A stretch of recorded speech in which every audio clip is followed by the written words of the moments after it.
ছায়ারাত্রি channel কখনোই কোনো কুসংস্কারকে প্রশ্রয় দেয় না। তাই আমরা কখনোই বলি না যে কোনো ভৌতিক ঘটনা বা কোনো অলৌকিক ইনসিডেন্টকে বিশ্বাস করতে।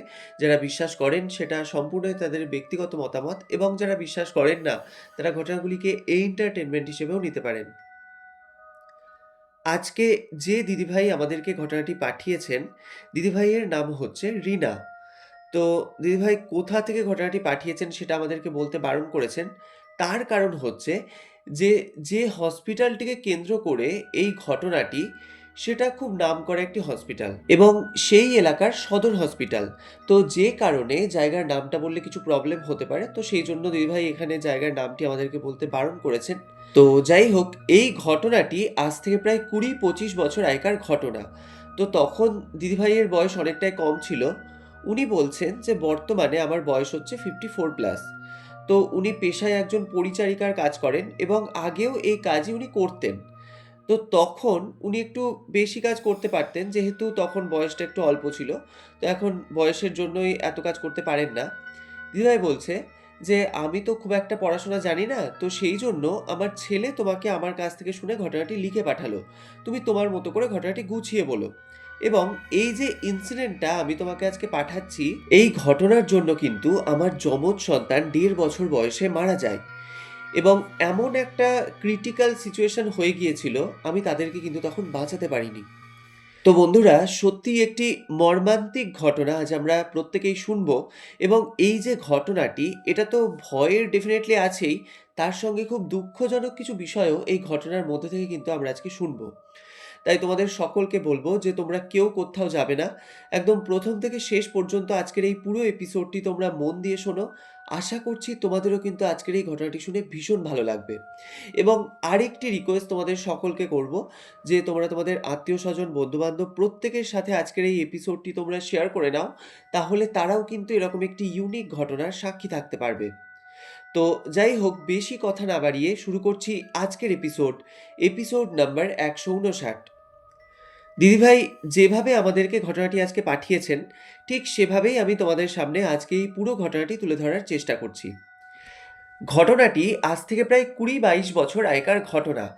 তখন আমরা একটি অন্য পাড়াতে থাকতাম। বলতে পারো এক প্রকার বাধ্য হয়েই সেই পাড়া ছেড়ে কিন্তু এসে বর্তমানে যেখানে আমরা রয়েছি সেখানেই কিন্তু থাকতে শুরু করি। আচ্ছা, আগের যে পাড়াটিতে আমরা থাকতাম, সেখানেই কিন্তু আমি বিয়ে হয়ে এসে ১ম উঠি। এবার আমাদের ওই অঞ্চলটা কিন্তু বিশাল বড় একটি বস্তি এরিয়া, মানে একটা কলোনি টাইপের। এবং তার গায়ে লাগোয়া, মানে একদম কাছেই বলতে পারো, সেই যে সদর হসপিটালের কথাটা আমি বললাম, সেই হসপিটালটা। এবার হসপিটালটাও যেহেতু বিশাল বড় এরিয়া জুড়ে, তো যে কারণে কিন্তু হসপিটালের পেছন দিকের দেওয়ালটা যেখানে শেষ হচ্ছে, সেখান থেকেই কিন্তু সেই বস্তিটা শুরু। এবং ওই যে বস্তির এরিয়াটা, সেটাও কিন্তু বেশ অনেকটাই বড়। তো সেই কারণে আমাদের যে দিকটা করে বাড়ি ছিল, মানে বস্তির অনেক দিক দিয়েই তো মানে ঢোকা যেত বস্তির মধ্যে। তো আমাদের যে দিক দিয়ে আর কি এন্ট্রান্স ছিল, তো সেই রাস্তায় ঢুকে সোজা এগিয়ে গিয়ে বাঁদিকে পড়তে হচ্ছে সেই হসপিটালের টিবি ওয়ার্ড। এবং ডান দিকে ঘুরে গেলেই সোজা এসে আমাদের বস্তি। এবং ওই ২-৩টে বাড়ির পরেই ছিল হচ্ছে আমাদের বাড়িটা। এবার যেহেতু ওই টিবি ওয়ার্ডটা একদমই আমাদের বাড়ির কাছেই ছিল, তো যে কারণে দিদিভাই বলছে যে আমাদের বেশ ভয় লাগতো। এবং আমি যখন ১ম বিয়ে হয়ে বাড়িতে আসি, তো তখন আমি যেহেতু দেখতাম একদম যে আমাদের গলিটা, সেই গলি দিয়ে ঢুকেই বাঁদিকে হচ্ছে টিবি ওয়ার্ডটা এবং ডান দিকে গিয়ে ওই ২-৩টে বাড়ির পরেই আমাদের বাড়ি। মানে বুঝতে পারছো, একদম পুরো কাছাকাছি এরিয়া। এবার টিবি রোগটা তো খুব ছোঁয়াচে রোগ। তো যে কারণে মানে দিদিভাই বলছে যে আমার কিন্তু খুব ভয় লাগতো যে কোনো রোগবালাই আমাদের যাতে না হয়ে যায়। মানে ১ম যখন আমি বিয়ে হয়ে আসি। তো তারপর যেহেতু দেখতাম যে আমাদের এলাকার সব লোকজন ওইভাবেই বসবাস করছে। তো থাকতে যেটা হয় যে সময়ের সঙ্গে কিন্তু সব বিষয়গুলো আস্তে থিতিয়ে যায়। এবং তারপর দিদিভাই বলছে যে আমার সেরকম কিছু ভয় লাগতো না। শুধুমাত্র এই সামনের যে রাস্তাটা, সেটা একটু আমরা সাবধানেই চলাচল করতাম। তো এইভাবেই কিন্তু ১০টা বছর খুব সুন্দরভাবে কেটে যায়। মানে ওইভাবে থাকতে বিষয়টা একটা অভ্যস্ত হয়ে যাওয়া। এবং ওই যে টিবি ওয়ার্ডটি, ওটা যেহেতু আমাদের ঢোকার একদম বাম সাইডেই ছিল, তো আমরা কি করতাম, মানে চলাচলের পথে সবসময়তেই দেখতে পেতাম যে পেশেন্টের বাড়ির লোক ওই রাস্তায় মানে ম্যাক্সিমাম সময় দাঁড়িয়ে থাকতো। তো মানে রাস্তাটা কিন্তু মোটামুটি এমনি জমজমাট ছিল। তো এই যে 10টা বছর কেটে যায়, তার মধ্যে আমার বড় ছেলেও বেশ অনেকটা বড় হয়ে গেছে, মানে ওর বয়স তখন 9 বছর। তো দিদিভাই বলছে যে আমরা কিন্তু এটা প্রায়শই শুনতাম যে ওই যে টিবি ওয়ার্ডটা, সেটা যেহেতু বেশ অনেক দিনের পুরনো ওই বিল্ডিংটা, এবার গোটা হসপিটালটাই কিন্তু বেশ পুরনো হসপিটাল। তো এবার ওই যে পার্টিকুলারলি টিবি ওয়ার্ডটা, সেটার কন্ডিশনটা তখন এতটাই ভগ্নপ্রায় দশায় পরিণত হয়েছিল, মানে ওই বিল্ডিংটা, মানে যে কেউ দেখেই বলবে মানে ওটার ঠিকঠাক করে রক্ষণাবেক্ষণ হয় না। তো দিদিভাই বলছে আমরা এটা প্রায়শই কানাঘুষো শুনতাম যে ওইখান থেকে ওই ওয়ার্ডটিকে শিফট করে হসপিটালের অন্য জায়গায় নিয়ে যাওয়া হবে, এবং ওই যে টিবি ওয়ার্ডটা সেটাকে পরবর্তীকালে মানে ভালো করে সারিয়ে টারিয়ে ভালো করে রেনোভেট করে আবার নতুন করে ওয়ার্ডটি বানিয়ে সেখানে আবার মানে পুনরায় ওই টিভির যে ওয়ার্ডটা সেটা আবার নিয়ে আসা হবে। তো এটা আমরা কিন্তু শুনতাম, বেশ কয়েক মাস ধরে আমরা শুনছিলাম। তো তার মধ্যেই একদিন হঠাৎ করেই দেখা যায় যে টোটাল ওই টিবি ওয়ার্ডটিকে তুলে নিয়ে গিয়ে হসপিটালের অন্য জায়গায় নিয়ে যাওয়া হয়। এবং আমরা তখন ভেবেছিলাম যে তাহলে হয়তো এই যে ৩ তলা বিল্ডিংটা, এই যে টিবি ওয়ার্ডের যে ৩ তলা বিল্ডিং, এটাকে আবার পুনরায় সারাই করা হবে। তো এবার ওই যে টিভি ওয়ার্ডটি ওখান থেকে উঠে গেল, এবার ওই যে বিল্ডিংটা সেটা কিন্তু ওই রকমই পরিত্যক্ত হয়ে পড়ে থাকলো। যেহেতু ওটা হসপিটালের একটা সাইডে ছিল, একদম হসপিটালের মধ্যে হলেও জিনিসটা মানে একটা সাইড করে। তো যে কারণে কিন্তু মানে হসপিটালের যারা আরকি লোকজন বা পেশেন্টের যারা বাড়ির লোকজন তারা কিন্তু এদিকে আর আসতো না। এবার ওই যে একটা সবসময়তে যে একটা গমগম করতো রাস্তাটায় লোকজনে, সেটা তো হঠাৎ করে একদম পুরো ফাঁকা হয়ে যায়। তো দিদিভাই বলছে আমরা যখন ওই রাস্তা দিয়ে চলাচল করতাম, এবার ওই যে ৩ তলা বিল্ডিংটা আমাদের তো একদম পুরো সামনে থেকে দেখা যেত। তো মানে ওইদিকে দিনে বলো বা রাত্রিবেলায় বলো সবসময়তেই তাকালেই যেন মানে ওই পোরশনটা একদম পুরো খাঁ, খাঁ করতো। এবং রীতিমতো মানে ওই বিল্ডিংটা দেখে কেন জানি না মানে গাটা পুরো একদম ছমছম করতো। এবার মানে যেহেতু এটা একটা অভ্যাসগত ব্যাপার যে এতদিন ধরে এখানে লোকজন দেখে এসেছি, তার মধ্যে বিল্ডিংটা হঠাৎ করে এরকম ফাঁকা হয়ে যাওয়া, তো এটা হতেই পারে। তো এইভাবেই কিন্তু প্রায় ১টা বছর কেটে যায়। তো দিদিভাই বলছে তার মধ্যে আমরা তো কোনোদিন দেখিনি যে ওই বিল্ডিংটিকে নতুন করে সারাই করা হচ্ছে বা কোনো যে কাজ হচ্ছে বিল্ডিংয়ের আমরা কিন্তু দেখিইনি। ওই রকমই কিন্তু পরিত্যক্ত অবস্থায় বিল্ডিংটি পড়ে থাকে। তো এই ১ বছর কাটার পর দিদিভাই বলছে আমি 2nd বারের জন্য কিন্তু কনসিভ করি। এবার এই যে আমার বড় ছেলের বয়স তখন প্রায় ৯-১০ বছর। তো তার মধ্যে আমার আবার ২য় বারের জন্য মা হওয়া। তার কারণ হচ্ছে আমরা প্রত্যেকেই চেয়েছিলাম যে আমাদের একটি মেয়ে হোক। তো সেই কারণেই আমার এই ২য় বারের জন্য মা হওয়াটা। কিন্তু আল্টিমেটলি আমি যখন সন্তান প্রসব করি তো তখন কিন্তু আমার ২ টি যমজ সন্তান হয়, এবং তারা দুজনেই কিন্তু ছেলে। তো এবার যখন এই যমজ সন্তানটা হয়েছে আমরা প্রত্যেকেই ভীষণ খুশি। আমার শাশুড়িমা, আমার হাসব্যান্ড, আমি আমরা প্রত্যেকেই ভীষণ খুশিই হই। তো আমার শাশুড়িমা তখন বলেন যে, "তোমাকে আর এই যে পরিচারিকার যে কাজটা আমি করতাম, এই কাজটা তোমাকে আপাতত এখন করতে হবে না। যেহেতু তোমার সদ্য, সদ্য ২ টো সন্তান জন্ম নিয়েছে, তো তাদেরকে তো মানে ঠিকঠাকভাবে একটু বড় করতে হবে। তো সেইজন্য তোমাকে মানে তুমি এই ৬ মাস তুমি কাজের জন্য ছুটি নাও।" তো দিদিভাই বলছে, আমি তখন ওনার কথা শুনেই ৬ মাসের জন্য কিন্তু আমি যে বাড়িগুলোতে কাজ করতাম, সেখানে আমি জানিয়ে দিই যে আমি আগামী ৬ মাস কাজ করতে পারব না। তো দিদিভাই বলছে আমি আমার ওই ছেলেদেরকে নিয়েই কিন্তু বাড়িতেই থাকতাম। তো এবার আমি যখন বাড়িতে আছি, তো আমি এটা কানাঘুষো শুনতাম, মানে পাড়া-প্রতিবেশী অনেকেই যেহেতু আমাদের বাড়িতে তখন বেড়াতে আসতো। তো তখন অনেকের কাছেই এটা শুনতাম যে ওই যে পরিত্যক্ত বিল্ডিংটা, ওই যে টিবি ওয়ার্ডটা, সেখানে কিন্তু প্রচুর লোকের আনাগোনা হচ্ছে, এবং সেটা কিন্তু রাত্রিবেলাতে। এবার মানে যে সমস্ত লোকগুলো আসছে তারা কিন্তু প্রত্যেকেই অপরিচিত লোক, মানে আমাদের পাড়ার কেউ নয়, এবং তারা রাত্রের দিকে আসে বিভিন্ন রকম নেশা ভান করার জন্য। এবার কি নেশা ভান তোমরা নিশ্চয়ই বুঝতেই পারছো। আমি এখানে উল্লেখ করে আলাদা নাম করে আমি এখানে বলছি না।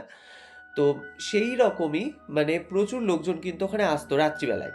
তো এটা পাড়ার প্রত্যেকে কিন্তু এই জিনিসটা লক্ষ্য করে, এবং তারপর ওই জিনিসটা কিন্তু দিনে, দিনে বাড়তে শুরু করে। এবার এই যে লোকের আনাগোনাটা ওই পরিত্যক্ত টিবি ওয়ার্ডের মধ্যে বাড়তে শুরু করে, এটা যত দিন যেতে থাকে তত কিন্তু লোকজনের সংখ্যা আরো বাড়তে থাকে। তো এটা ঘটতো কিন্তু প্রতিদিন রাত্রে। তো এটা যখন এক্সেস হচ্ছে, তো দিদিভাই বলছে যে আমাদের কলোনি থেকেই প্রত্যেকে গিয়ে কিন্তু এই হসপিটালে, যিনি আরকি হসপিটালের আরকি কর্তৃপক্ষ, তো তার কাছে গিয়ে কিন্তু এই বিষয়টি জানায়, এবং অবজেকশন দেওয়া হয় যে আপনারা এইরকমভাবে যে বিল্ডিংটি ফেলে রেখেছেন, তো এখানটা করে কিছু গার্ডের ব্যবস্থা করুন। না হলে এরকম বাইরে থেকে প্রচুর লোক ঢুকছে। তো তারা এই বিষয়টি আশ্বস্ত করে যে হ্যাঁ, আমরা এই জিনিসটা দেখব। কিন্তু দিদিভাই বলছে অনেক দিন কেটে যায়, তারপর তারা কিন্তু কোনো রকমের কোনো স্টেপ নেয়নি। এবং ওই যে লোকের অত্যাচারটা সেটা যে রাত্রিবেলায় হতো সেটা কিন্তু সারা রাত ধরে তখন চলতে থাকে। মানে প্রচুর লোক এরকম ঢুকতো এবং নেশা টেশা করে তারপর কিন্তু ওই ভোরবেলা হওয়ার আগেই সব ওখান থেকে বেরিয়ে যেত। তো দিদিভাই বলছে এইভাবে কিন্তু ৫-৬টা মাস কেটে যায়। তো তারপর আমি আবার যে পুরোনো বাড়িগুলোতে কাজ করতাম, তো সেই বাড়িগুলোতে আবার আমি কাজে যেতে শুরু করি। তো এইভাবে বেশ কয়েকটা দিন কাটার পর তখন আমি সদ্য আবার কাজে ঢুকেছি। তো এইভাবে তখন বেশ কয়েকদিন কেটেছে আর তখন কিন্তু বেশ শীতকাল। তো একদিন আমি ওরকম কি হয়েছে, সকালবেলাতে যেহেতু আমাকে খুব তাড়াতাড়ি উঠতে হতো আমার নিজের বাড়ির কাজগুলো সামলিয়ে তারপর আমি কাজে বেরোতাম। তো সেইরকম একদিন ভোর ৫টা ৫:৩০ সেই সময়তে আমি উঠেছি। তো হঠাৎ করে মানে বাইরে মানে আমাদের যে বাড়ির বাইরে সেখানটা করে খুব লোকজনের চিৎকার শুনতে পাচ্ছি। মানে একটা শোরগোল হলে যেরকম আওয়াজ হয়, অনেক লোকজন একসাথে কথা বলে যেরকম একটা শব্দ হয়, সেরকম আমি কিন্তু একটা শব্দ পাচ্ছি। তো আমি তখন ভাবছি যে কি ব্যাপার, এত ভোরবেলায় তার উপরে শীতকালে এত লোকজন কি করছে রাস্তার মধ্যে? তো আমি তখন তাড়াতাড়ি নিজের কাজ-টাজ সামলে নিয়ে আমি যখন এবার কাজের জন্য বেরোবো, তো তখন দেখছি যে রাস্তা ভর্তি লোক। এবার তখন ওই ৬টা ৬:৩০ এরকম বাজছে। মানে মোটামুটি দিন হয়ে গেছে। তো তখন এবার দেখছি যে রাস্তা ভর্তি একদম লোকজন। তো এবার আমি জিজ্ঞাসা করছি যে, "কি হয়েছে? এখানে এত লোক কেন?" তো তখন মানে ওই ভিড় ঠেলে যখন ওই যে মানে যে জায়গাটা করে আরকি লোকজন জমে আছে, তো সেইখানটা করে গিয়ে যখন আমি পৌঁছেছি, আমি দেখছি যে একটা মধ্যবয়স্ক লোক, সে কিন্তু মানে ওই যে টিবি ওয়ার্ডের সামনের যে রাস্তাটা, সেইখানটা করে কিন্তু একদম মুখ থুবড়ে উপুড় হয়ে পড়ে আছে এবং সেই লোকটি কিন্তু পুরোপুরি বিবস্ত্র। মানে তার শরীরে কোনো জামাকাপড় নেই। এবার ওই লোকটি মুখ থুবড়ে পড়ে আছে ঠিকই, কিন্তু তার মুখটা ডান সাইড করে কিন্তু ঘোরানো। মানে এমনভাবে মুখটা ঘুরে আছে, তার মুখটা কিন্তু আমরা দেখতে পাচ্ছি। এবং সেই লোকটার মুখটা দেখে এতটা ভয় লাগছে, দিদিভাই বলছে তার চোখগুলো মনে হচ্ছে যেন তার ওই যে অক্ষিকোটর সেখান থেকে পুরো একদম মানে ঠিকরে বেরিয়ে আসছে বাইরে। মানে লোকটাকে দেখেই মনে হচ্ছে যে উনি হয়তো কিছুতে একটা ভয় পেয়েছিলেন, যে কারণে হয়তো তার চোখগুলো এতটা বড়, বড়। তো এরপর তো আমাদের পাড়ার যে লোকজন তারা সকলেই পুলিশে খবর দেয় এবং পুলিশ আসে, তারপর ডেড বডি নিয়ে যায়। তো এবার পাড়ার যেরকম হয় মানে মেক্সিমাম লোকই কিন্তু ওই লোকটিকে চিনতে পারছে না। কিন্তু মানে কিছু যারা আরকি পাড়ার দাদারা তারা নিয়মিত ওই রাস্তা দিয়ে যাতায়াত করতেন এবং মানে মোটামুটি তাদেরকে আরকি চেনে।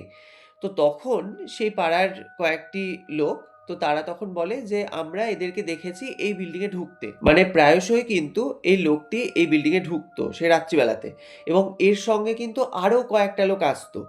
মানে মুখ চেনা আরকি। তো তখন পাড়ার দাদাগুলো এই বিষয়টি সম্পর্কে পুলিশকে জানায়। এবার পুলিশ তখন ইনভেস্টিগেট করে মানে ওই যে যারা আরকি আরো তাদের একটা গ্যাং ছিল, তো তাদেরকে তখন কিন্তু ধরতে পারে। এবার ধরার পর যখন জিজ্ঞাসাবাদ করছে, এবার এই বিষয়টা তো বোঝা যাচ্ছে না যে ওই লোকটিকে কেউ মেরে ফেলেছে কিনা বা অন্য কোনো ব্যাপার কিনা। তো তখন ওদেরকে যখন জেরা করা হয়, তো তখন ওরা বলছে যে, "আমরা তো বিগত বেশ কয়েকদিন ধরে এই বিল্ডিং এ আসছি না।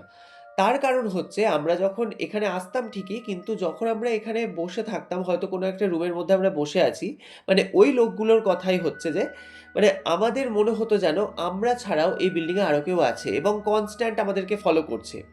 এবং লোকগুলো এটাও জানায় যে আমাদের যেটা মনে হতো যে কেউ হয়তো আমাদেরকে ফলো করছে ওই বিল্ডিং এর মধ্যে, সেটা কিন্তু কোনো পুরুষ নয়, সেটা একটা মহিলা।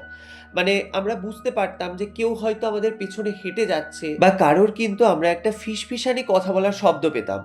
তো দিদিভাই বলছে মানে সেই লোকগুলো বলে যে আমরা ওরকম যখন প্রথম কয়েকবার এই জিনিসগুলো বুঝতে পারি, তো আমরা বিষয়টিতে অতটা গ্রাহ্য করতাম না। তো তারপর যখন জিনিসটা এক্সেস হতে শুরু করে, মানে আমরা বসে আছি, আমরা মনে হচ্ছে যেন পেছন থেকে কেউ নুপুর পরে আমাদের পেছনে হেঁটে যাচ্ছে। তো এই জিনিসটা যখন প্রচণ্ড হচ্ছে, তো তখন কিন্তু আমরা খুঁজতাম মানে কোথা থেকে শব্দটা আসছে। কিন্তু আমরা কোনোদিন বা কোত্থাও কিন্তু সেই জিনিসের কোনো হদিশ পাইনি। এবার এটা ধীরে যখন বাড়তে থাকে, তো আমাদের এই বিল্ডিং এ আসার প্রতি যেন একটা আতঙ্কের সৃষ্টি হয়। মানে আমরা আর এখানে আসতে চাইতাম না। তো সেই লোকগুলো জানায় যে আমরা কিন্তু বিগত বেশ কয়েকদিন ধরে এই বিল্ডিং এ আসি না এবং এই লোকটি এখানে কি করে এলো বা এভাবে কি করে মারা গিয়ে পড়ে আছে, সেটা আমরা সত্যিই জানি না। তো যাই হোক, এবার ওই যে ডেড বডিটা সেটা তখন পোস্টমর্টেম হয় এবং পোস্টমর্টেমের রিপোর্টেও কিন্তু আসে যে লোকটি কিন্তু নরমালি হার্ট ফেল করে মারা গেছে। এবং ডক্টররা যেটা জানিয়েছিল যে লোকটি কেন হার্ট ফেল করেছে, তার কারণ হচ্ছে যে লোকটি প্রচণ্ড ভয় পেয়ে গিয়েছিল। মানে কিছু একটা দেখে হয়তো ভয় পেয়েছিল। তো যে কারণে এতটা হাইপার হয়ে যাওয়ার জন্যই মানে লোকটির কিন্তু হার্ট ফেল হয়ে যায়। এবার যাই হোক, সেই বিষয়টা তো তখনকার জন্য মিটে যায়। কিন্তু ওই যে একটা ওরকম অস্বাভাবিকভাবে মৃত্যু হলো ওই যে টিবি ওয়ার্ডটির সামনে, এবং মানে সেটার তো কোনো এক্সাক্ট কারণ বোঝা গেল না যে কী কারণে ওই লোকটি মারা গেল। সবাই যেটা জানতে পেরেছিল যে লোকটি ওরকম ভয় পেয়ে হার্ট ফেলিওর হয়ে মারা গিয়েছে। কিন্তু ওই বিষয়টিকে নিয়ে আমাদের কলোনির প্রত্যেকের একটা মনের মধ্যে কিন্তু আতঙ্কের সৃষ্টি হয়, এবং তারপর যত দিন যেতে শুরু করে, এটা কিন্তু কলোনির অনেক লোকের মুখে আমরা শুনেছিলাম যে তারা এই রাস্তা দিয়ে চলাচলের সময়তে ওই যে বিল্ডিংটা, মানে ওই যে টিবি ওয়ার্ডের যে বিল্ডিংটা, সেই বিল্ডিংয়ের মধ্যে কোনো একটি মহিলাকে দেখেছে। এবং সেই মহিলাকে মানে অনেকে এটা দাবি করতো, এটা তারা দিনের বেলাতেও দেখেছে, অনেকে রাত্রেও দেখেছে, যে একটি মহিলা নাকি ওই বিল্ডিংয়ের মধ্যে চলাচল করে। এবার সে মহিলা ওখানে কোথা থেকে আসবে সেটা তো কেউ জানে না। তার কারণ হচ্ছে ওই বিল্ডিংটা দীর্ঘদিন যাবত ওরকম পরিত্যক্ত হয়ে পড়ে আছে, এবং ওই বিল্ডিংয়ের যে সামনের যে মেন গেটটা, সেটা বিশাল বড় দুটো লোহার গেট ছিল। তো তার মধ্যে একটা গেট ওরকম মানে মরচে পড়ে অর্ধেকটা পুরো ভেঙে গেছে, এবং ওই দরজার যে ভাঙা অংশটা, সেই জায়গা থেকে কিন্তু বিল্ডিংয়ের যে সামনে একটা বিশাল বড় লন টাইপের জায়গা ছিল, তো সেইটা পুরো একদম দেখা যায়। তো অনেকে এটাও দাবি করেছে যে তারা দেখেছে ওই যে লনটার মধ্যে কেউ যেন মানে কোনো একটা মহিলা যেন ছোটাছুটি করছে। এটা অনেকে কিন্তু দাবি করত। তো এবার একে অন্যের মুখে এই কথাটা যখন ছড়াতে শুরু করে, দিদিভাই বলছে সবার মনে কিন্তু ওই বিল্ডিংটাকে নিয়ে একটা ভয়ের সৃষ্টি হয়। এবার আমিও কিন্তু সত্যি কথা বলতে এই যে ভূত প্রেতের ব্যাপারটা আমার আগাগোড়াই কিন্তু এই বিষয়ে প্রচণ্ড ভয়। তো দিদিভাই বলছে আমি যখন কাজ করে ফিরতাম আমার ওই দুপুর ১টা ১:৩০ এরকম বেজে যেত। তো আমি ওই রাস্তাটুকু কিন্তু খুব স্পিডে পেরোতাম। মানে ওই রাস্তাতে যখন আমি যেতাম, আমি কোনো দিকে তাকাতাম না। মানে বাঁদিকে আমি তো তাকাতামই না, যেহেতু ওইদিকে ওই বিল্ডিংটা আছে। আমি আমার মতো সোজা মানে মাথাটাকে নিচু করে আমাদের ওই গলি দিয়ে ঢুকে আমার বাড়ি চলে আসতাম। এটা কিন্তু আমার রেগুলার রুটিন ছিল। তো এবার একদিন কি হয়, আমি মানে সব বাড়ির কাজ করে ফিরতে আমার বেশ তখন বেলা হয়ে গেছে। ওই দুপুর ২টো ২:৩০ এরকম বাজছে। এবার অন্যান্য দিন যেহেতু আমি ১:৩০টার মধ্যে বাড়ি ঢুকে যেতাম, তারপর আমি স্নান-টান করে রান্না বসাতাম। তো এবার আজকে যেহেতু এত দেরি হয়ে গেছে, তো আমি তখন মানে আরো তাড়াতাড়ি বাড়ি ফেরার চেষ্টা করছি। তো এবার আমি কিন্তু খুব দ্রুত পা চালাচ্ছি। আর তখন হচ্ছে গরমকাল, মানে ওই সদ্য গরম পড়ছে, ওই চৈত্র মাসের দিক এরকম সময়। তো এবার আমি যখন ওই গলিতে ঢুকেছি, আমাদের যে গলিটা, এবার ওই গলির মধ্যে সোজা কিছুটা গিয়েই তো বাঁদিকে ওই টিবি ওয়ার্ডের রাস্তাটা। তো আমি যেতে যখন ওই ৩ মাথার মোড়টায় পৌঁছেছি, মানে বাঁদিকে হচ্ছে টিবি ওয়ার্ড, ডান দিকে আমাদের পাড়ার গলিটা, এবং ওই যে মেন রাস্তাটা, মানে ওই ৩টে মাথার একদম পুরো মুখে, ওইখানটা করে যখন আমি পৌঁছেছি, দিদিভাই বলছে হঠাৎ করে আমি একটা বেড়ালের শব্দ পাই। মানে একদম পুরো ছোট্ট বাচ্চা বেড়াল যদি মানে ডাকে মিউ, মিউ করে, ঠিক ওরকম একটা যেন আওয়াজ আমার কানে ভেসে আসে। এবার আমি যেহেতু তখন তাড়াহুড়োতে ছিলাম, তো হঠাৎ করে ঐরকম একটা বিড়ালের শব্দতে না, মানে আমার কেন জানি না, মানে আমি একটা মোহের মধ্যে চলে গেলাম, এবং সঙ্গে আমি কিন্তু বাঁদিকে ঘুরে তাকাই। দিদিভাই বলছে আমি যেই বাঁদিকে ঘুরে তাকিয়েছি, আমি দেখতে পাই যে ওই যে পরিত্যক্ত যে বিল্ডিংটা টিবি ওয়ার্ড, তার ঠিক যে মেন দরজাটা, ওই যে লোহার দরজা, তার মধ্যে তো একটা ওরকম ভাঙা দরজা ছিল। তো সেই দরজার সামনে কিন্তু একটি ছোট্ট, একদম ছোট্ট একটি সাদা ধপধপে বিড়ালের বাচ্চা, এবং সেই বিড়ালের বাচ্চাটি কিন্তু আমার দিকে মুখ করে তাকিয়ে বসে আছে, এবং কন্টিনিউয়াসলি কিন্তু মিউ মিউ করে ডেকে যাচ্ছে। তো দিদিভাই বলছে যে আমার তখন কি হয়ে গেল আমি নিজেও জানি না। মানে আমি কিন্তু একটা অদ্ভুত মোহের মধ্যে পড়ে গেলাম। একটা ঘোর লেগে গেল আমার। মানে আমি ওই জায়গায় দাঁড়িয়ে কিন্তু বিড়ালের বাচ্চাটিকে একইভাবে তাকিয়ে দেখে যাচ্ছি। এবং তখন আমার মনের মধ্যে ওই বিড়ালের বাচ্চাটার প্রতি একটা মায়াও জন্মে গেছে। মানে আমি ভাবছি যে এত সুন্দর একটা ছোট্ট বিড়ালের বাচ্চা, তো এটা এখানে কোত্থেকে এলো? এটা কি মানে কারোর কোনো পোষা বিড়াল? সেটা হয়তো বাড়ি থেকে ভুল করে এখানে চলে এসেছে। কারণ দেখে তো মনে হচ্ছে না যে এটা কোনো রাস্তার বিড়াল বা কিছু। তো দিদিভাই বলছে আমি এটা মনে ভাবছি, এবং এটাও আমি তখন ভাবছি যে যদি আমি এই বাচ্চাটিকে বাড়িতে নিয়ে যেতে পারতাম তাহলে আমি নিজে পুষতাম। মানে এইসব কিন্তু তখন আমার মাথার মধ্যে চলছে। মানে আমি এটা তখনও ভাবছি না যে এটা তো আমি কোন জায়গায় দাঁড়িয়ে আছি। মানে আমার সামনেই তো সেই টিভি ওয়ার্ডটি। এবং তখন কিন্তু আমার মন থেকে একদম রীতিমতো ভয় ভীতি সব উড়ে গেছে। মানে ওইসব কিন্তু আমার মাথাতেই নেই। তো এটা আমি ভেবেছি তখন যে আমি তাহলে বিড়ালের বাচ্চাটিকে বাড়ি নিয়ে যাবো। দিদিভাই বলছে যেই আমার এই কথাটা ভাবা, আমার হাতে কিন্তু একটি খাবারের ঝোলা ছিল। তো সেটা যে আমি কখন হাত থেকে ছেড়ে দিয়েছি এবং সেই ঝোলাটা যে কখন রাস্তায় পড়ে গেছে আমার কিন্তু সেই জ্ঞানই নেই। আমি কি করি? আমি কিন্তু বেড়ালটিকে ধরতে যাই। দিদিভাই বলছে আমি যে মুহূর্তে বিড়ালটিকে ধরতে গিয়েছি, বিড়ালটা কিন্তু সঙ্গে, সঙ্গে ওইখান থেকে উঠে ভেতর দিকে হাঁটা শুরু করেছে। মানে ওই যে টিভি ওয়ার্ডের ভেতরটা, সেই দিকে ওই ভাঙা দরজার ভেতর দিয়ে কিন্তু লাফিয়ে ও ঢুকতে লেগেছে।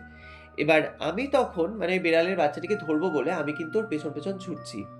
এবং মানে আমি যত ওই বিড়ালটির পেছনে যাচ্ছি, দিদিভাই বলছে ঠিক একই ডিসট্যান্স। মনে হচ্ছে যেন সেই ৪-৫ হাত ডিসট্যান্সেই আমি ওর আছি। মানে আমি যত দ্রুত পা চালাচ্ছি, এবার ওইটুকু একটা বিড়ালের বাচ্চা তার তো অত লাফিয়ে, লাফিয়ে মানে অত স্পিডে হাঁটা সম্ভব নয়। কিন্তু আমি দেখছি যে ঠিক একই গ্যাপে কিন্তু আমি ওর পেছন, পেছন যাচ্ছি। তো এই করতে, করতে দিদিভাই বলছে কখন যে আমি সেই বিল্ডিং এর মধ্যে ঢুকে গেছি, মানে ওই যে সামনের যে ফাঁকা লনটা, ওই ফাঁকা লনের মধ্যে কিন্তু আমি ঢুকে গেছি। আর ওই জায়গাটা তো মানে এতদিন যাবৎ যেহেতু ব্যবহার হয় না, রীতিমতো একদম আগাছা জঙ্গলে ভর্তি হয়ে গেছে। তো এরপর যখন আমি ঠিক ওই বড় যে লনটার একদম মাঝামাঝি মিডল পোরশন এ গিয়ে দাঁড়িয়েছি, তখন কিন্তু বেড়ালটা ওই বিল্ডিং এর যে সামনের যে মেইন এন্ট্রান্সটা, বিল্ডিং এ ঢোকার যে এন্ট্রান্স, সেই দরজার সামনে কিন্তু চলে গেছে। এবার ওইখানে গিয়ে কিন্তু ও একবার আমার দিকে পেছন ঘুরে তাকিয়ে মিউ, মিউ করে কিন্তু ডেকে ওঠে। এবার যে মুহূর্তে ওই বিড়ালের বাচ্চাটি ডেকেছে, দিদিভাই বলছে সেকেন্ডের মধ্যে কিন্তু আমার ওই ভ্রমটা পুরো একদম কেটে যায়। এবং সঙ্গে, সঙ্গে আমি এটা অনুভব করতে শুরু করি যে আমার হাতটা তখন রীতিমতো একদম হালকা লাগছে। এবার আমি হাতে তো একটা মানে খাবারের ঝোলা ধরেছিলাম এবং হাতটা তখন মানে একটা যেরকম হয় যে ঝোলাটা ধরে থাকলে যেরকম একটা ভারী লাগে, তো সেইটা যে আমার হাতটা ভারী লাগছে না তখন কিন্তু এটা আমি ফিল করছি। এবার ওই যে আমি বিড়ালটিকে দেখলাম মানে ওই বিল্ডিং এর একদম দরজার কাছে দাঁড়িয়ে আছে এবং ঠিক মুখটা ঘুরিয়ে আমার দিকে তাকিয়ে বসে আছে। তো ওই তাকানোর পর আমি একবার জাস্ট ঘাড়টাকে ঘুরিয়ে আমার হাতটাকে দেখি। আবার কিন্তু ওই বিড়ালের দিকে চোখটা আমার যায়। মানে ওইটুকু সময়টা মানে ওই ২ সেকেন্ডের গ্যাপ। এবার যখন আমার ওই হাতের দিক থেকে চোখটা সোজা ওই বিড়ালের দিকে গিয়েছে, আমি দেখছি ওই বিল্ডিং এর সামনাসামনি কিন্তু বিড়ালটি আর নেই। এবং সোজা তখন আমার চোখটা গিয়েছে ওই বিল্ডিং এর লম্বালম্বি দোতলার দিকে। মানে যেখানটা করে ওই বিড়ালটিকে আমি ১ম দেখেছিলাম ওই দরজাটার সামনে একতলার। তো সেই লম্বালম্বি কিন্তু একদম সোজা উপরের দিকে আমার চোখটা যায়। এবং আমি দেখতে পাই দোতলার যে বারান্দার কার্নিশটা, সেই কার্নিশের ওপরে কিন্তু বিড়ালটি বসে আছে এবং ঠিক একইভাবে আমার দিকে মুখ করে বসে কিন্তু সেম ভাবে ওরকম মিউ, মিউ করে কিন্তু ডাকছে। এবার এই জিনিসটা যখন হয়, দিদিভাই বলছে যে আমার কিন্তু ধীরে, ধীরে মানে আমি নিজের মধ্যে তখন ফিরতে থাকি। এবং তখন আমি এটা রিয়ালাইজ করছি যে আরে আমি কোথায় দাঁড়িয়ে আছি? মানে আমি তো ততক্ষণে একদম টিভি ওয়ার্ডের মধ্যে ওই যে মেইন গেটটা দিয়ে ঢুকে ওই যে মাঝখানের যে লনটা, সেই লনের মাঝখানে দাঁড়িয়ে। মানে সিচুয়েশনটা একবার ভাবো। আমি যেখানে ওই বিল্ডিংটিকে এতটা পরিমাণে ভয় পেতাম, আমি ওইদিকে মুখ তুলে তাকাতামই না, সেইখানে আমি বিল্ডিং এর ভেতরে তখন অলরেডি ঢুকে গেছি। এবং তখন আবার এই জিনিসটা মনে হচ্ছে যে বিড়ালটা এত তাড়াতাড়ি ওই একতলা থেকে দোতলায় কি করে গেল? মানে ২ সেকেন্ডের মধ্যে মানে আমি বিড়ালের দিক থেকে চোখটা ঘুরিয়ে আমার হাতের দিকে তাকিয়েছি এবং সঙ্গে, সঙ্গে কিন্তু আমি মুখ ঘুরিয়ে ওই বিড়ালের দিকে তাকাই। মানে ২ সেকেন্ডের মধ্যে বিড়ালটা এত তাড়াতাড়ি কি করে দোতলায় পৌঁছলো? এবার এটা এত ছোট একটা বিড়ালের বাচ্চা তার পক্ষে তো মানে জাম্প করে হলেও ২ সেকেন্ডের মধ্যে কখনো দোতলার ওই কার্নিশে উঠে যাওয়া কখনো পসিবল নয়। তো তখন না মানে আমি এত পরিমাণে ভয় পাই, দিদিভাই বলছে যে আমি তখন বুঝতে পারি যে এটা আমার সাথে অন্য কিছু ঘটনা ঘটছে। তো তখন আমি কোনো দিকে না তাকিয়ে আমি কিন্তু আবার সঙ্গে, সঙ্গে মানে সেকেন্ডের মধ্যে একদম ইউ-টার্ন ঘুরে ওই দরজা দিয়ে কিন্তু আমি ছুটে বেরোই। এবং বেরিয়ে ওই যে ঝোলাটা আমি ততক্ষণে দেখছি ওই রাস্তার ঠিক ৩ মাথার মোড়ে কিন্তু আমি ওই ঝোলাটিকে তখন ফেলে দিয়েছিলাম। তো সেই ঝোলাটিকে আমি তুলে নিয়ে আমি কিন্তু প্রাণপণে বাড়ির দিকে ছুটছি। এবার তখন যেহেতু গরমকাল ছিল আর মানে প্রায় দুপুর ২:৩০ মতো বাজছে মানে একদম চারিদিকে ঠাঠা রোদ। আর লোকজন রাস্তাতে কিন্তু নেই বললেই চলে। মানে ওই আমাদের রাস্তাটায় কিন্তু লোকজনই নেই। মানে একদম পুরো শুনশান। তো আমি তখন মানে প্রাণ ভয়ে ছুটছি এবং যখন আমি ছুটছি দিদিভাই বলছে আমি এটা একদম পুরো ফিল করি। মনে হচ্ছে যেন আমার পেছনে কিছু একটা মানে কেউ যেন একটা ভারী পায়ের শব্দ করতে, করতে কেউ যেন আমার পেছন, পেছন ছুটে আসছে। এবং আমি ছুটতে, ছুটতে আমি একবার পেছন ঘুরে তাকিয়ে যখন দেখি, আমি দেখি সেই বিড়ালের বাচ্চাটি আমি যে ছুটছি আমার পেছন, পেছন কিন্তু ও একদম পুরো তীর বেগে ছুটে আসছে। এটা দেখা মাত্রই দিদিভাই বলছে আমি এতটা ভয় পাই মানে তখন কিন্তু আমি পুরো একদম সিওর হয়ে যাই যে আমি এমন কিছু একটা বাজে জিনিসের ট্র্যাপে পড়ে গেছি, যেটা থেকে আমাকে এবার বেরোতে হবে। মানে আমাকে কোনোমতে এবার বাড়ি গিয়ে পৌঁছতে হবে। তো তো ওই ৫ মিনিটের রাস্তা আমার মনে হচ্ছে না আর শেষ হচ্ছে না। মানে আমি এত জোরে ছুটছি, আমার পা মনে হচ্ছে রীতিমতো একদম পুরো ভারী হয়ে গেছে। তো যাই হোক, আমি ছুটতে, ছুটতে যখন আমার বাড়ি এসে পৌঁছেছি, তো আমাদের উঠোনের যে গেটটা, সেইটা কিন্তু আমি একদম পুরো ধড়াম করে বন্ধ করে দিই। এবার বাড়িতে তখন আমার বড় ছেলে, আমার যে ২ টো যমজ ছেলে তারাও ছিল এবং আমার শাশুড়ি মা, ওরা সবাই ছিল। এবার আমার হাসব্যান্ড ছিল না, ও কাজে গিয়েছিল। তো এবার আমাকে ওরকমভাবে বাড়ির মধ্যে ঢুকতে দেখে এবং আমি কিন্তু তখন রীতিমতো একদম হাঁপাচ্ছি। এবার আমি তখন ছুটে এসে আমাদের যে বারান্দাটা ছিল সেইখানটা করে এসে একদম পুরো ধপ করে আমি বসে পড়ি। এবার আমার ওরকম একটা অবস্থা দেখে তখন আমার শাশুড়ি মা বলছে যে, "কি হয়েছে বৌমা? তুমি এরকম কেন করছো? তোমার কি শরীর-টরীর খারাপ করছে?" এবার রোদে আমি এসেছি, তো শাশুড়ি মা ভেবেছে হয়তো যে আমার রোদে কোনো শরীর-টরীর খারাপ করেছে, সেইজন্য আমি এরকম হয়তো করছি। তো আমি আর কিন্তু তখন কোনো কথা বলতে পারছি না। তো আমি শুধুমাত্র ওনাকে বলি যে, "মা, আমাকে ১ গ্লাস জল দিন।" তো উনি আমাকে জল এনে দেন এবং জল খাওয়ার পর যখন আমি একটু স্বাভাবিক হয়েছি, তো তখন আমি কিন্তু আমার শাশুড়ি মাকে পুরো বিষয়টা বলি যে, "এরকম, এরকম ঘটনা ঘটেছে।" তো তখন আমার শাশুড়ি মা আমার কাছ থেকে কথাটা শুনে বলছে যে, "তুমি কি পাগল হয়েছো? যে ওই একটা ওরকম পরিত্যক্ত বিল্ডিং, সেখানে এরকম একটা বেড়ালের বাচ্চা কোত্থেকে আসবে? আর যদি ওটা এসেও থাকে, তোমার ওটা দেখার তো কোনো দরকার ছিল না। তুমি ওদিকে কেন গেলে ওর পেছন, পেছন?" তো দিদিভাই বলছে, আমি তখন আমার শাশুড়ি মাকে বলি যে, "মা, বিশ্বাস করুন, আমি নিজেও বুঝতে পারিনি যে কখন ওর পেছন, পেছন আমি ছুটে গিয়ে ওই বিল্ডিং এর মধ্যে আমি ঢুকে গেছি।" তো যাই হোক, এবার তখন আমার শাশুড়ি মা বলছে যে, "ঠিক আছে, তুমি যা হওয়ার হয়ে গেছে। তুমি স্নান-টান করে রান্না বসিয়ে দাও।" তো আমি তখন কি করি, আমি স্নান করে নিয়ে আবার রান্না-টান্না বসিয়ে তারপর মানে যখন খাওয়া-দাওয়া হয়ে যায়, তো বিকেলের দিকে কিন্তু আমার ছেলেদেরকে নিয়ে আমি শুই। এবং আমি যে শুয়েছি আমার তো তখন কোনোমতে ঘুম আসছে না। মানে আমি শুধুমাত্র ওই দৃশ্যটা আমার চোখের মধ্যে ভাসছে। মানে মনে হচ্ছে শুধু যে কত বড় একটা সর্বনাশ আমার হয়ে যেত। তো এইসব ভাবতে, ভাবতে আমি কিন্তু মানে আমার চোখটা একটু লেগে গেছে এবং তারপর যখন আমার ঘুম ভেঙেছে তখন দেখছি বেশ সন্ধেও হয়ে গেছে। তো এবার তখন দেখছি যে আমার হাসব্যান্ডও কিন্তু কাজ থেকে চলে এসেছে। এবার আমার সাথে যে দুপুরবেলায় এরকম একটা ঘটনা ঘটেছিল সেটা শুধুমাত্র আমার বড় ছেলে আর আমার শাশুড়ি মা জানতো। আর আমার যমজ ২ টো ছেলে, ওরা তো একদমই ছোট। তো আমার হাসব্যান্ডকে কিন্তু আমি এই বিষয়টা কিছু আর বলি না। তো তারপর রাত্রিবেলা আবার খাওয়া-দাওয়া করে সবাই যে যার মতো শুয়ে পড়েছি এবং দিদিভাই বলছে ততক্ষণে মানে ওই বিষয়টা থেকে কিন্তু আমি অনেকটাই বেরিয়ে এসেছি। মানে একদম আমি তখন পুরোপুরি একদম মানে স্বাভাবিক হয়ে গেছি। তো এবার শোয়ার সাথে, সাথে আমি ঘুমিয়েও যাই। এবার কিন্তু বন্ধুরা তোমরা মন দিয়ে একটু বিষয়টা শোনো। দিদিভাই বলছে, আমি কিন্তু তখন একদম পুরো গভীর ঘুমে মগ্ন। তো হঠাৎ করে আমার কানে একটা শব্দ আসতে থাকে। মনে হচ্ছে যে আমাদের যে রুমের দরজাটা, সেই দরজার বাইরে থেকে কিন্তু কেউ কন্টিনিউয়াসলি নক করছে। মানে ঠক, ঠক, ঠক, ঠক করে যেরকম একটা নক করা হয়, আঙুলের বাড়ি মারলে যেরকম একটা শব্দ হয় ঐরকম। এবার আমাদের বাড়ির প্যাটার্নটা একটু বলি। আমাদের বাড়িটা হচ্ছে যে একদম যেটা সদর দরজা আমাদের, তো সেইটা দিয়ে ঢুকেই হচ্ছে যে সামনেখানে একটা ছোট্ট উঠোন। তো তারপর উঁচু একটা বারান্দা আছে। তো সেই বারান্দাটা কিন্তু একদম গ্রিল দিয়ে ঘেরা। মানে গ্রিলের দরজাটা যদি লক করে দেওয়া হয়, তাহলে কিন্তু আমাদের বারান্দার ভেতর থেকে যে ঘরটা আছে, সেইদিকে কিন্তু কেউ ঢুকতে পারবে না। মানে একদম পুরো লক। তো সেই বারান্দাতেই একটা কর্নারে একটা চৌকি মতো পাতা আছে। তো সেখানটা করে আমার শাশুড়ি মা এবং আমার বড় ছেলে ওরা শুতো। আর সেই বারান্দার লাগোয়া তার ভেতরে যে ঘরটা, সেই ঘরে আমি, আমার হাসব্যান্ড এবং আমার যে যমজ ২ টো সন্তান তারা কিন্তু থাকতাম। তো এবার ওই যে গ্রিলের দরজা সেটা তো ভেতর থেকে লক করা আছে এবং সেই চৌকির মধ্যে আমার শাশুড়ি মা এবং আমার বড় ছেলে শুয়ে আছে বারান্দাতে। এবং ঘরের ভেতরে আমরা যে শুয়ে আছি, ঘরের দরজাটা কিন্তু ভেজানো। মানে ঘরের দরজা কিন্তু ভেতর থেকে আমরা লক করিনি। তো আমি এটা শুনতে পাচ্ছি, মনে হচ্ছে যেন সেই দরজাতে ঠিক বারান্দার বাইরে থেকে দাঁড়িয়ে কেউ যেন নক করছে আমাদের দরজায়। তো এবার ঘুমের মধ্যে আমি ভেবেছি হয়তো আমার শাশুড়িমা বা হয়তো আমার ছেলে এসেছে। তো যেহেতু এবার ঘরের মধ্যে জল-টল থাকতো বলে আমি ভেবেছি হয়তো জল-টল খেতে এসছে। তো আমি তখন বলি যে, "দরজা খোলাই আছে, ঢুকে পড়।" মানে ঘুমিয়ে, ঘুমিয়ে আমি কিন্তু এই কথাটা বলছি। তো তাও দেখছি মানে ওই যে নক করার শব্দটা ওটা কিন্তু মানে ক্রমশ বেড়েই যাচ্ছে। মানে ওই আমি তো বললাম যে, "ঢুকে পড়, দরজা খোলাই আছে, ভেজানো আছে।" তো কেউ যদি হতো তাহলে কি করতো? তাহলে তো সে ঢুকে পড়তো।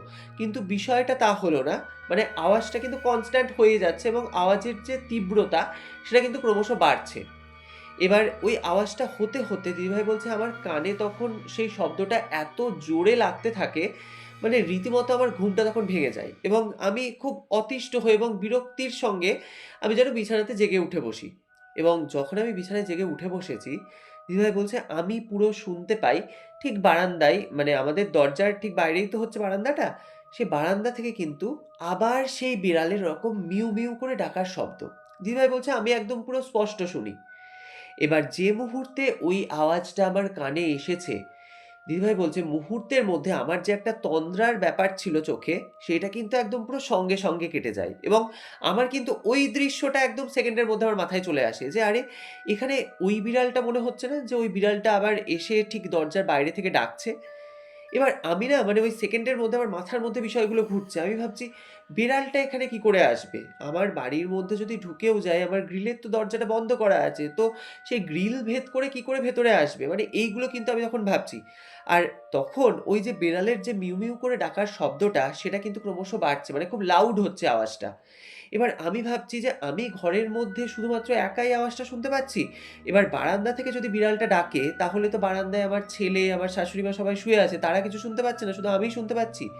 তো আমার কিন্তু তখন প্রচন্ড মানে একদম পুরো মারাত্মক ভয় লাগছে এবং আমি রীতিমতো একদম পুরো দরদর করে ঘামছি। এবার আমি তখন কিন্তু খুব ভয়ে, ভয়ে বিছানা থেকে নেমে মানে আমাদের যে রুমের দরজাটা ভেজানো ছিল, সেই দরজা কিন্তু আমি খুলতে গিয়েছি। এবার রুমের মধ্যে একটা ছোট্ট নাইট ল্যাম্প জ্বলছিল। তো সেই আলোতে মোটামুটি ঘরটা তখন দেখা যাচ্ছে।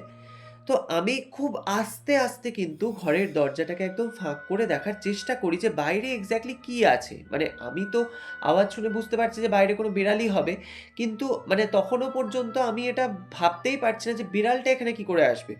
তো আমি সেই ভেবে কিন্তু আস্তে, আস্তে দরজাটাকে ফাঁক করি এবং যে মুহূর্তে আমি দরজাটা ফাঁক করেছি, ভাই বিশ্বাস করবে না ওইটুকু একটা বেড়াল মানে আমি পুরো একদম দেখতে পাই যে ধবধবে সেই সাদা বেড়ালের বাচ্চাটি পুরো রীতিমতো আমার গায়ের উপরে ঝাঁপিয়ে পড়ে এবং ও যে যখন ঝাঁপিয়ে পড়ে মানে ওই ধাক্কাটা আমার এত জোরে লাগে ওইটুকু একটা বেড়াল মনে হচ্ছে যেন কয়েকশো কেজি ওজন আমার গায়ের উপরে এসে পড়ল এবং আমি তখন নিজে টাল সামলাতে না পেরে আমি কিন্তু সোজা ছিটকে গিয়ে ঘরের মেঝেতে পড়ি।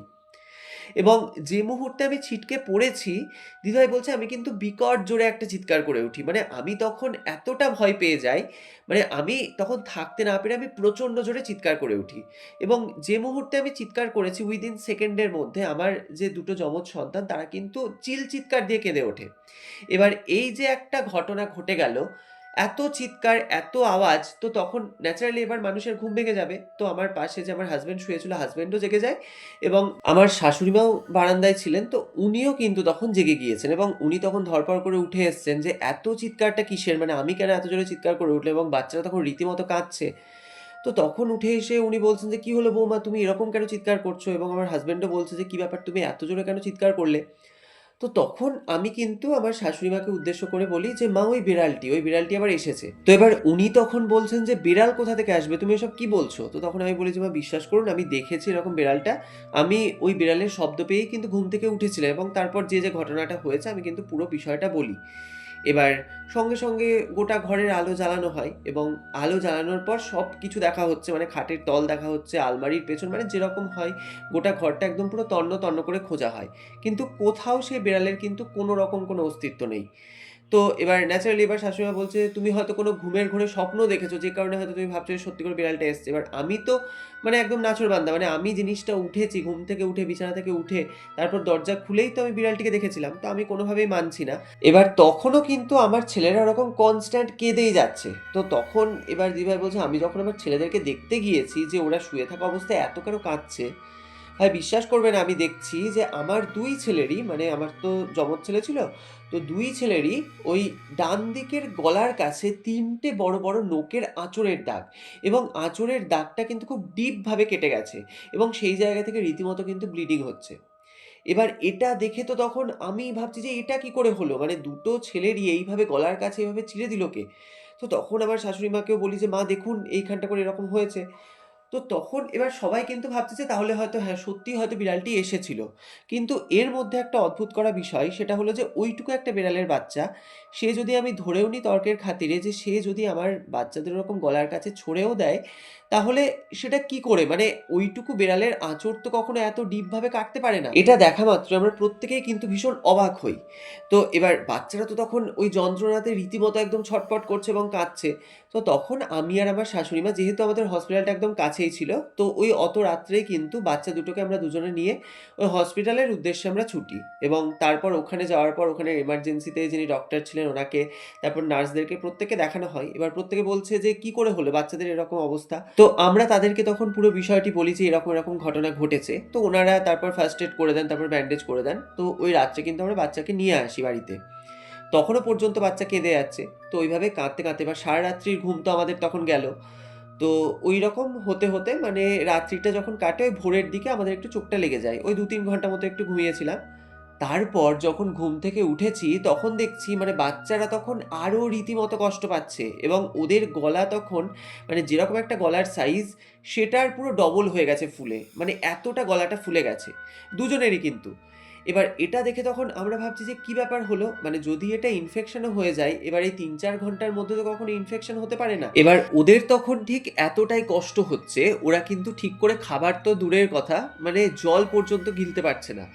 মানে এতটাই ওদের তখন পেইন হচ্ছে গলাতে। এটা কিন্তু দেখেই বোঝা যাচ্ছে এবং গলাটা মানে গলায় যে একটা সাইডে যে যেরকমভাবে ব্যান্ডেজ করা ছিল, মনে হচ্ছে যেন সেই ব্যান্ডেজটা ফেটে একদম পুরো গলাটা সাইড দিয়ে বেরিয়ে যাবে। মানে এতটা ফুলে গেছে গলাগুলো। তো দিদিভাই বলছে আমি আর আমার শাশুড়িমা তখন আবার বাচ্চাকে নিয়ে তখন ছুটে যাই হসপিটালে মানে সকালবেলাতে। এবার ওনারাও না মানে দেখে পুরো রীতিমতো অবাক যে যেখানটা করে ওরকম ফার্স্ট এড করে গলায় মানে সাইডে করে ভালোভাবে ওটা ব্যান্ডেজ জড়ানো হয়েছে, সেইটা এই কয়েক ঘন্টার মধ্যে কিভাবে এরকমভাবে পেকে গেল? মানে ইনফেকশন হয়ে যাওয়ায় কয়েক ঘন্টার মধ্যে এটা তো কখনো পসিবল না। তো ওনারা আবার ওই ব্যান্ডেজটিকে খোলে এবং ভালো করে আবার পরিষ্কার-টরিষ্কার করে আবার কিন্তু ব্যান্ডেজ করে দেয়। তো এরপর থেকে বাচ্চাদের শুরু হয় মানে রীতিমতো নারকীয় যন্ত্রণা। মানে দিদিভাই বলছে এরপর আমার ছেলেরা ৭ দিন বেঁচে ছিল। তো এই ৭ দিন মানে চোখের সামনে ওদেরকে যে সহ্য করা, আমরা প্রচুর ডক্টর দেখিয়েছি, প্রচুর মেডিসিন দেওয়া হয়েছে কিন্তু কোনোভাবেই কিন্তু কিছু কাজ করেনি। উল্টে মানে সেই যে গলাতে যে জায়গাটা করে চিড়ে গিয়েছিল, ওইখান থেকে ডান সাইডে পুরো ডান হাতের কাঁধ থেকে শুরু করে হাতটা মানে ডান দিকের হাতটা দুজনেরই কিন্তু পুরো আস্তে, আস্তে রক্ত জমাট বাঁধার মতো কিন্তু একদম পুরো কালো হয়ে যায় এবং ওটা যে ভেতর, ভেতর পচে যাচ্ছে, দিদিভাই বলছে আমি হাত দিয়ে দেখতাম পুরো তলতল করছে মানে জায়গাগুলো এবং জায়গাটা যে ধীরে, ধীরে পচে যাচ্ছে সেটা পুরো বোঝা যেত কারণ ঘরের মধ্যে ঢোকা যেত না। মানে দুটো যে বাচ্চা তাদের যে ওরকমভাবে একটা সাইড ওরকম হয়ে গেছে, মানে এত দুর্গন্ধ বেরোতো মানে সেটা বলার কথা নয়। মানে কেউ যদি আমাদের পাড়ার দেখতেও আসতো তারা ঘরের মধ্যে ঢুকতে পারত না। এত গন্ধ। এবার আমি তো মা হয়ে সেটা কখনো পারতাম না। আমি তাদেরকে মানে যতক্ষণ তারা বেঁচে ছিল, মানে তাদেরকে যতটা পেরেছি আমি নিজে মানে খাওয়ানোর চেষ্টা করেছি, আমি যত্ন করার চেষ্টা করেছি। কিন্তু ওরা না মানে খেতে পারত না। ওদের খিদে থাকতো ঠিকই। কিন্তু ওরা গলা দিয়ে কিন্তু ওরা জল পর্যন্ত ওরা গিলতে পারত না। মানে এইরকম একটা প্যাথেটিক সিচুয়েশন এর মধ্যে দিয়ে ওদের ওই ৭ টা দিন কেটেছে। তো দিদিভাই বলছে তারপর কিন্তু আমার দুটো ছেলেই ওই একদিনেই মারা যায়। মানে একসাথেই। অদ্ভুত ব্যাপার এটা মানে প্রত্যেকেই যারাই শুনেছে এবং যারা প্রত্যক্ষদর্শী আমাদের এই কলোনির প্রতিটা মেম্বার প্রত্যেকে কিন্তু একদম পুরো রীতিমতো অবাক হয়ে গেছিল এবং প্রত্যেকের মুখে, মুখে এটা ছড়িয়ে গিয়েছিল যে ওর ছেলেকে তো ভূতে মেরে ফেলেছে। মানে এই কথাটা কিন্তু একদম মানে মুখে, মুখে রটে গেছিল। এবং আশ্চর্যের বিষয় এটাই যে এত যে ডক্টর দেখানো হয়েছিল তারা কিন্তু কোনো রোগ ধরতে পারছিল না। মানে এক্সাক্ট কি হয়েছে সেটা কিন্তু তারা বুঝতেই পারছিল না। তো এবার ওই যে আমার দুটো সন্তান মরে গেল, তো আমি তো প্রচণ্ড পরিমাণে ভেঙে পড়ি। মানে আমার যে তখন কিরকম একটা সিচুয়েশন হয়, আমি কোনো কাজ আর করতাম না। সবসময় নিজেকে ঘরের মধ্যে বন্ধ করে রাখতাম। আর ওই জিনিসগুলো সবসময় আমার মাথার মধ্যে ঘুরতো। আমার মনে হতো যেন কেউ আমাকে আড়াল থেকে ফলো করছে বা আমি যে ঘরের মধ্যে বসে আছি, আমার মনে হতো ঘরের মধ্যে আমি ছাড়া অন্য কেউ আছে।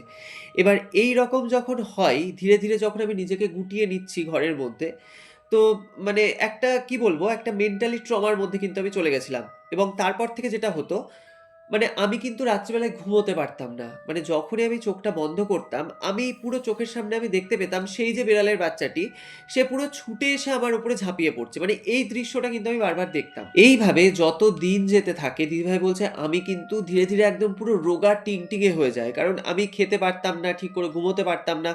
সবসময় ঘরের মধ্যে নিজেকে বন্ধ করে রাখতাম। তো মানে আমাকে দেখে আমি নিজেই চিনতে পারতাম না, এরকম আমার চেহারা হয়ে গেছিল। তো এরপর একদিন রাত্রিবেলাতে আমি একটি স্বপ্ন দেখি। সেটা হচ্ছে আমি দেখছি যে আমি খাটের ওপর শুয়ে আছি এবং ঠিক দরজার সামনে কিন্তু সেই বিড়ালের যে বাচ্চাটিকে আমি দেখেছিলাম, সেই বিড়ালের বাচ্চাটি কিন্তু দরজার সামনে দাঁড়িয়ে। এবং সেই বিড়ালটি মানে আমার দিকে তাকিয়ে ঠিক এতটা অ্যাগ্রেসিভ হয়ে গেছে এবং ওর আকার কিন্তু ধীরে ধীরে বড় হচ্ছে। এটা কিন্তু আমি স্বপ্নে দেখছি এবং আমি দেখছি যে বিড়ালটা ধীরে ধীরে বাড়তে বাড়তে একটা অদ্ভুত আকৃতি নিল এবং বিশাল বড় সেই মানে লম্বা আকৃতির একটা অবয়ব, যেটা সিলিং ছাড়িয়ে যাচ্ছে এরকম একটা লম্বা, এবং টোটালটা কিন্তু আপাদমস্তক ঢাকা। মানে আমি বুঝতে পারছি না যে ওটা পুরুষ না মহিলা, শুধুমাত্র মানে পেছন দিকে যে চুলটা সেটা কিন্তু অনেকটা লম্বা, মানে মনে হচ্ছে না মাটি পর্যন্ত লটাচ্ছে এরকম, মানে এত লম্বা চুল। তো সেইটা দেখে আমি বুঝতে পারি যে ওটা হয়তো কোনো মহিলা, এবং তার মুখ হাত পা আমি কিন্তু কিচ্ছু বুঝতে পারছি না, একদম পুরো অন্ধকার জায়গাটা। তো সেই অবয়বটা দিদিভাই বলছে আমাকে উদ্দেশ্য করে একটা কর্কশ গলায় আমাকে বলে ওঠে, আমাকে নিতে গিয়ে কেন ফেলে এলি?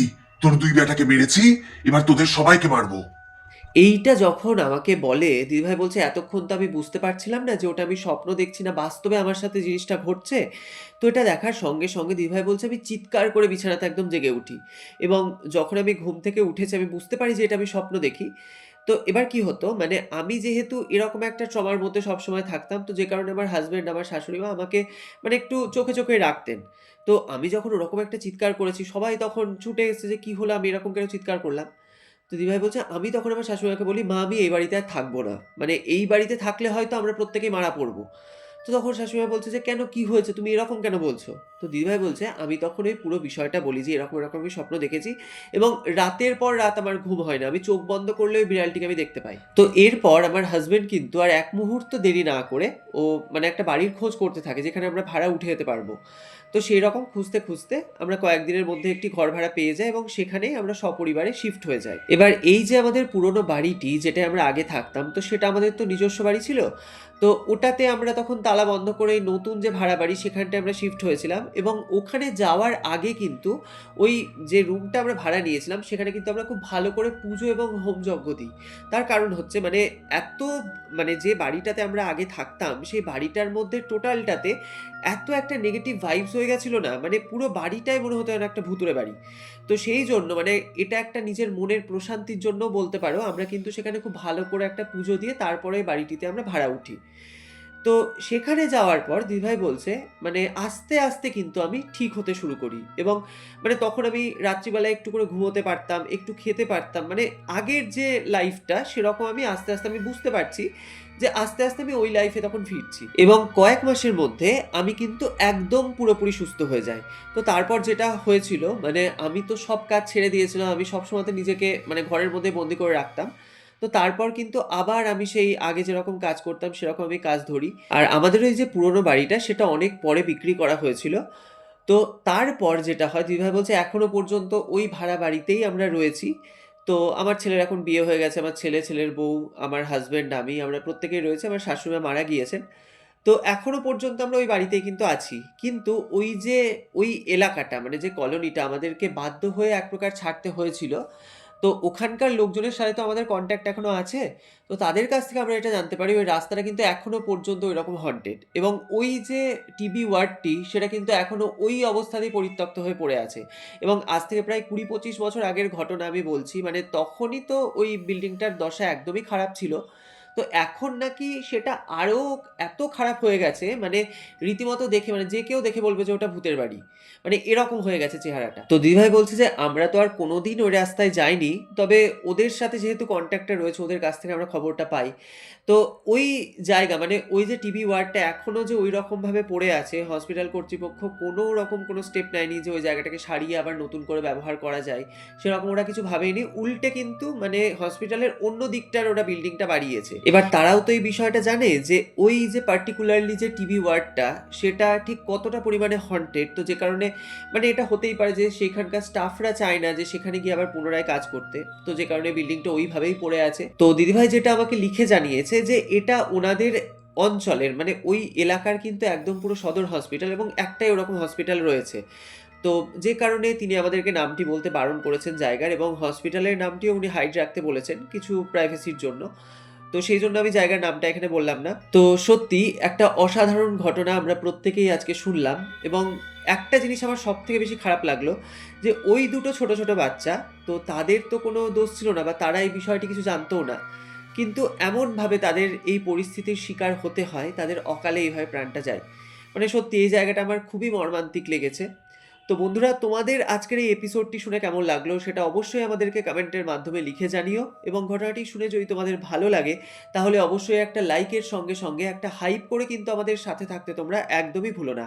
আর তোমরাও যদি তোমাদের জীবনে ঘটে যাওয়া এরকম কোনো সত্যি ভৌতিক ঘটনা বা যে কোনো অলৌকিক ইনসিডেন্ট আমাদের সাথে শেয়ার করতে চাও, তাহলে স্ক্রিনে দেওয়া হোয়াটসঅ্যাপ নাম্বারে তোমরা ঘটনাগুলি আমাদেরকে লিখে অথবা ভয়েস মেসেজের মাধ্যমে পাঠাতে পারো। এছাড়াও কিন্তু তোমরা আমাদেরকে মেইলের মাধ্যমেও ঘটনা শেয়ার করতে পারো। তাছাড়াও তোমরা আমাদের ফেসবুক পেজ ছায়ারাত্রি এবং ইনস্টাগ্রাম আইডি ছায়ারাত্রি অফিসিয়ালও ইনবক্স করতে পারো তোমাদের ঘটনাটি। আমরা সেই ঘটনাটি কিন্তু তুলে ধরবো সমস্ত শ্রোতা এবং দর্শক বন্ধুদের সামনে। আর তোমাদের পক্ষে যদি পসিবল হয় তাহলে যে ঘটনাটি তোমরা আমাদেরকে পাঠাচ্ছ সেই ঘটনা সম্পর্কিত যে কোনো ছবি বা যে কোনো ছোট্ট ভিডিও ক্লিপ তোমরা চাইলে আমাদের সাথে শেয়ার করতে পারো। আমরা সেই ছবি বা ভিডিওটি দেখাবো সমস্ত দর্শকদেরকে। তো যাই হোক, আজকের এপিসোডের কোনো প্রশ্ন থাকছে না। তোমাদের আজকের এই ঘটনাটি শুনে কেমন লাগলো সেই মূল্যবান মতামতটি তোমরা আমাদেরকে কমেন্টের মাধ্যমে জানিও।